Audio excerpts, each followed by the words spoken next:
Greetings, fellow cruisers. This is Jeff from Enjoy Life Traveling. Today we are going to take a look at Juneau, Alaska. I really love this video and how it turned out. I actually released this once and then I realized I don't normally put music in there. I got a copyright thing on that. So I'm re-releasing it because very few people actually saw the video because of that. And so this is it. And I really love the way this video turned out. I'd like to hear your feedback on it. And it takes a look at everything, whether you are going to go there on a cruise ship or if you are going to go there on an excursion just through land, however you're going to do it. I really try to touch on everything that you're going to need for this, and it's really not a long video at all. So I hope you stay till the end, and again, I'd like to hear your feedback. As always, like, subscribe, and all that kind of stuff. It's huge to the channel if you can comment and put those likes up there. It makes a huge difference in our growth. So here we go. If you're thinking about going to Juneau, this video is for you. Today we're going to cover the things that we did in our 2 trips to Juneau and a few other things we thought were really interesting that we just couldn't get to. Let's talk about the ferry to get to Juneau, otherwise known as the Alaska Marine Highway System. And if you are planning on driving there, you're going to be taking the ferry because Juneau is only going to be accessible by a plane or by boat. So remember that when you're doing that, if you're thinking about driving, you're going to have to take that ferry. So with a trip that could be up to 35 hours long, you're going to obviously be thinking about things like accommodations. There are accommodations on the ferry that you'll want to do or should consider. Those are things you're going to probably want to look ahead. I would imagine there's pretty limited space on those. Also, obviously, food, you're going to have dining options on there as well. If you're looking for further information, we're going to put that on the screen for you here so you can get all your questions answered and look up any other further information you might need. We did this by cruise ship, but I want to make sure that you have the information. And if you've done this before, please leave a comment below. We'd appreciate that. So when you are thinking about taking the ferry, do not discount this. This is a legitimate part of your vacation. You're going to be seeing glaciers. You're going to be seeing mountains. You're going to be seeing volcanoes, fjords. You're going to be seeing whales, all kinds of wildlife, bald eagles. So when you're planning this, don't be thinking, well, I don't want to take the ferry because that's a waste of time until I get to what I'm after. This is a legitimate part of your vacation, and it's something you're going to really enjoy. If you're going to be flying into Juneau, Alaska, you're going to be flying into Juneau International Airport. Both Delta and Alaska Air service that air terminal.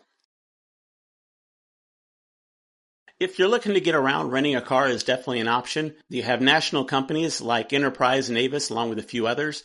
We used Turo, and we really liked using Turo because they actually would drop the car off. The person that we used dropped the car off right by the cruise port.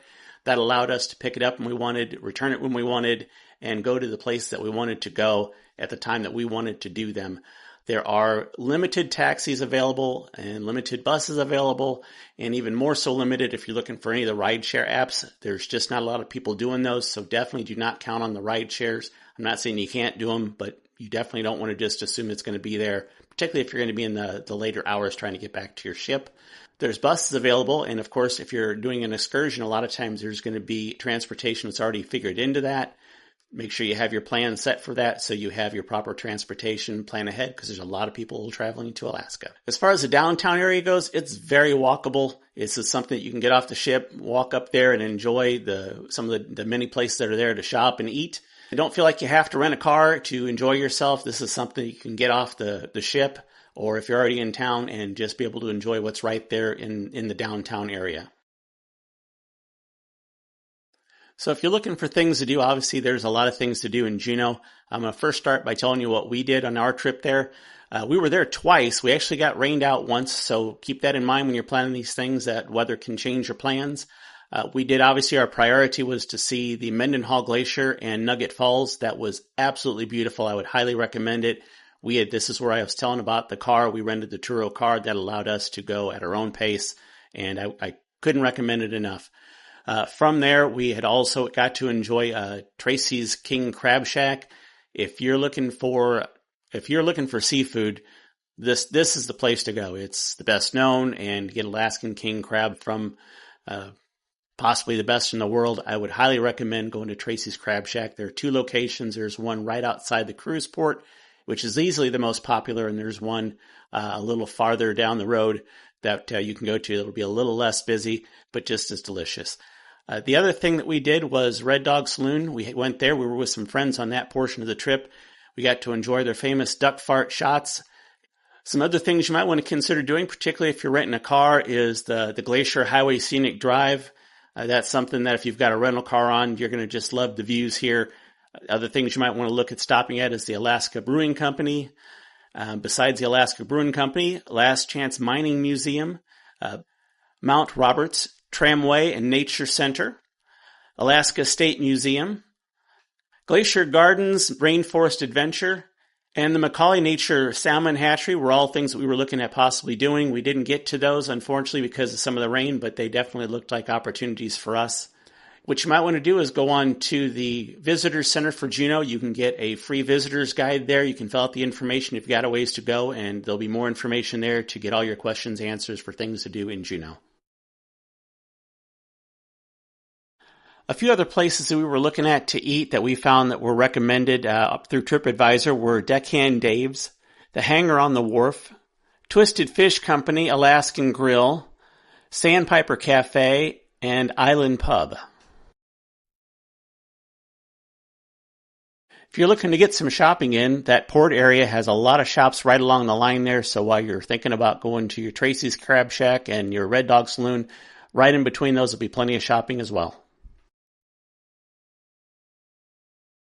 There are plenty of places to stay in Juneau if you're looking to stay there and get a hotel. You got your national places. There's plenty of those. There's Best Western. There's your Super 8s, but there's also some local gems like Juneau Aspen Suites Hotel. And one that I thought was interesting was Plybus Point Lodge, which on 262 reviews in TripAdvisor had a perfect 5 stars. If you enjoy camping, that is available in Juneau as well. One of the things that I really found interesting is that through the U.S. Forest Service, they have 5 public use cabins in the Juneau area. They range in size and can sleep up to 16 people. What's really interesting is those start at only $35 a night. I would imagine with being such a limited amount of cabins, you're going to probably want to plan ahead. But again, look that up through the U.S. Forest Service. So one of the things I really wanted to talk about with Juneau is the weather. And this is a rainforest, so you'll need to keep that in mind. But one of the things that they always tell you in some of the ones I've watched was that you needed to dress in layers. And what my experience was is that's because you can get them off of you. I was dressing like I was in the Antarctic or the Arctic Circle, and it really wasn't that bad. The coldest temperature that, as far as averages goes, for Alaska is January. And that would be a low of 26 and a high of 35 for an average. We were there in what the earlier part of the tourist season was, which was early May. I was dressed like I was going to the North Pole. I had on layers that you cannot believe, and I could not wait to get them off of me. I had from the legs down, I had waterproof shoes, waterproof socks. Those are a great idea. I recommend.